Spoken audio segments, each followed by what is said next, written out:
Get one free type का।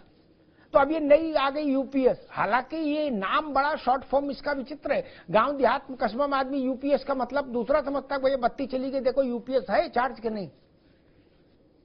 तो अब ये यूपीएस का मामला आ गया रणवीर जी। जो हमारे देश के जो अर्धसैनिक बल हैं उनकी सामाजिक सुरक्षा, सोशल सिक्योरिटी की स्थिति अभी कहां पर है, और जो दिल्ली हाईकोर्ट के फैसले के खिलाफ सरकार सुप्रीम कोर्ट गई थी उस मामले में अभी अद्यतन लेटेस्ट अपडेट क्या है रणवीर जी? देखिए साहब, पहले तो आपको सैल्यूट और सलाम कि आपने ये जो ओपीएस, एनपीएस और यूपीएस का जो मसला है, जो आपने जो अर्धसैनिक बलों के नाम पे स्टार्ट किया, तो आपने तो सारी बातें ही बता दी कि 11 जनवरी लास्ट ईयर 2023 में जो दिल्ली हाई कोर्ट ने ऐतिहासिक फैसला दिया कि केंद्रीय अर्धसैनिक बल के जवान भी जो है फर्स्ट लाइन ऑफ डिफेंस है, armoured forces of the union है, ये भी सेना की तरह ही ड्यूटी करते हैं, बल्कि ज्यादा ड्यूटी पैरामिलिट्री की है। अभी देखिए ना, चुनाव हुए हैं, बाढ़ भूकंप चल रहा है, तो इसमें कौन है? आरएफ, एनडीआरएफ है। कोबरा जो है नक्सल बाहुल क्षेत्रों में है। पहली गोली बीएसएफ के जवान को लगती है ना साहब। तो दिल्ली हाई कोर्ट ने हिस्टोरिकल डिसीजन दिया कि ठीक है, इनको भी जो है पुरानी पेंशन बहाल की जाए। उस टाइम इलेक्शन का दौर आने वाला था, सरकार 12 वीक उनसे मांगे मोहल्लत के साहब हमको 12 वीक दीजिए फिर हम करेंगे। अब वो 12 वीक भी हो गए तो उस फैसले को लटका दिया गया है। उसके बारे में दोबारा कब हियरिंग होगी ये डेट भी निश्चित नहीं हुई है। तो अब माननीय मोदी जी, आप जो है हमें तो गंगा पार करा दीजिए, क्योंकि चाक चौबंद चौकीदारी पूरे देश की राष्ट्र की, लुटियन जोन की संसद से सरहद तक पैरामिलिट्री के जवान जो सैकड़ों किलोमीटर घर से दूर, जरूर ओपीएस कीजिए साहब। आए दिन जवान शहीद हो रहे हैं, उनके परिवारों की देखभाल कौन करे अगर पुरानी पेंशन मिलेगी? हमारा तो मकसद पुरानी पेंशन से ही है, ये उल्टी पुल्टी पेंशन नहीं चाहिए ना साहब। जवान को आप, और बहुत उम्मीदें हैं, मोदी जी पता नहीं कब जो है आदेश जारी कर दें, बुला लें। अब हमको तो नहीं बुलाया गया। माननीय वैष्णो जी का बयान है कि भाई हमने 100 एसोसिएशन से बात की, बट पैरामिलिट्री के जो जवान 11 लाख परिवार हैं, 11 लाख जवान और 9 लाख रिटायरी, 20 लाख परिवारों के लिए कोई एसोसिएशन से भी कोई सुझाव नहीं मांगेगा गया, और ना ही हमको उसमें, हम तो उम्मीद मोदी जी से ही कर सकते हैं। देखिए इसमें कोई ठीक है, सरकार से उम्मीद होती है। आशीष जी, आप सेना में रहे हो, मेजर से रिटायर हुए, ऐसा तो नहीं कि जब गोली चलेगी तो वो ये तो देखेगी नहीं कि नहीं भाई ये आधे सैनिक है, अर्ध सैनिक है, इनको गोली नहीं मारी जाएगी, है इनको कंचे से मारेंगे और सैनिक वाले पर गोली चलाएंगे, ऐसा तो है नहीं। कुर्बानी कुर्बानी है नहीं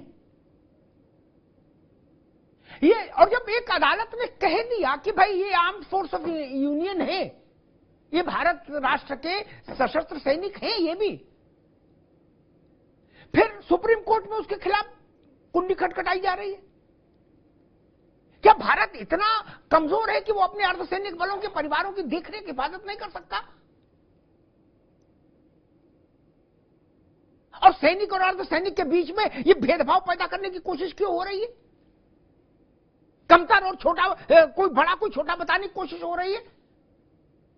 को बड़ा छोट कहता अपराधु, कौन बड़ा है कौन छोटा है? भारत माता के लिए जो कुर्बानी देता है सब बराबर है। क्या बात, वो होमगार्ड भी बराबर है और वो सेनाध्यक्ष भी बराबर है, जो कुर्बानी जिसकी हो रही है, जिसकी शहादत हो रही है। अजय जी, ये बात समझ मेरी नहीं आई। बहुत ही हैरान करने वाली बात है कि ये ऐसा क्यों है, मुझे भी ये समझ नहीं आया। आपको बताना चाहूंगा कि जब अभी तक जो पुलवामा का जो हमला हुआ था, उसमें जो जवान शहीद हुए थे उनको आज तक शहीद का दर्जा नहीं मिला। तो जब हम लोगों ने बहुत इसके बारे में बातचीत करी तो उसमें पता चला कि सरकार का ऐसा प्रावधान ही नहीं है कि जो पैरामिलिट्री फोर्सेस से जो लोग अपने वीर गति को प्राप्त होते हैं उनको शहीद का दर्जा दिया जाए। वो पेंशन तो छोड़िए, शहीद का दर्जा भी नहीं मिलता है उनको। तो ये भी एक बहुत गलत चीज है। उसके लिए हम लोगों ने आवाज उठाई थी, लेकिन सरकार ने उस पर कुछ किया नहीं।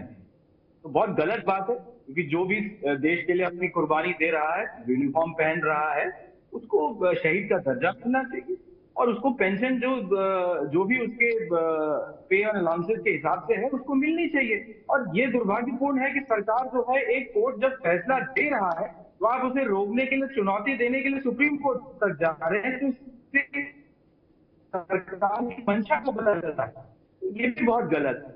और दूसरा, मैं इस टॉपिक पे आज जब नेट पे थोड़ा सा मैंने पढ़ा तो मुझे एक फॉर्मर फाइनेंस सेक्रेटरी हैं सुभाष गर्ग, उन्होंने बहुत सरल उसमें समझाया कि ये जो पेंशन स्कीम है इसमें फर्क कैसे है। बहुत साधारण उसमें एक उदाहरण है, मैं 2 मिनट में बताऊंगा।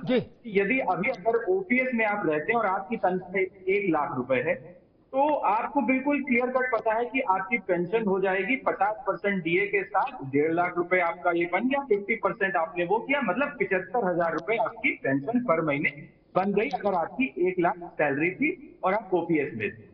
अब अगर आप नए वाले स्कीम पे आ जाते हैं, यानी जो यूपीएस अभी लागू हुआ, आपको 50% ऑफ बेसिक सैलरी मिलेगी, यानी आपकी तनख्वाह थी 1 लाख, हो गई 50,000। अब उसमें डीए नहीं जुड़ेगा, ये डीए अब इसमें नहीं जुड़ेगा, इसमें इन्फ्लेशन जुड़ेगा और डीएनएस रिलीफ जुड़ेगी, जो उन्होंने कैलकुलेट की, जो लगभग 6% आएगी और वो बनती है साल की 3,000 रुपए। यानी अब आपको मिलेंगे 53,000 रुपीज पर मंथ इस नई स्कीम से, अगर आपकी तनख्वाह है 1 लाख और पुरानी स्कीम से आपके बनते 75,000।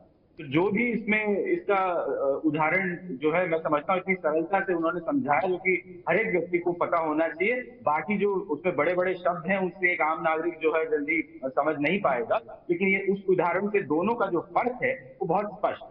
जी, मैं दीपक सोनकर जी के पास चलता ही नहीं, भाजपा के पास। आपसे दीपक जी अर्थशास्त्र की बात नहीं, तो विशुद्ध राजनीतिक बात करूंगा। राजनीतिक पार्टी, राजनीतिक बात होनी चाहिए, ठीक?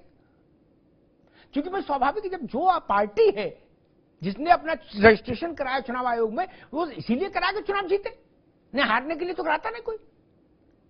एक उदाहरण देता हूं आपको, एक बात बताता हूं, वो बात कम चर्चा में आई, जबकि मूल बात वही है। ये जो यूपीएस का जो जन्म हुआ है ना, ये कहां से हुआ मालूम है दीपक जी? ऐसा नहीं कि दिल्ली में कोई विद्वान अर्थशास्त्री बैठ के कोई बना दिए, नहीं।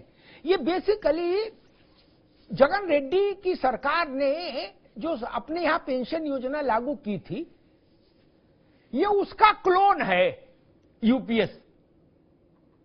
समझ रहे? ये बात अभी आपको बहुत ज्यादा कहीं मिलेगी नहीं चर्चा।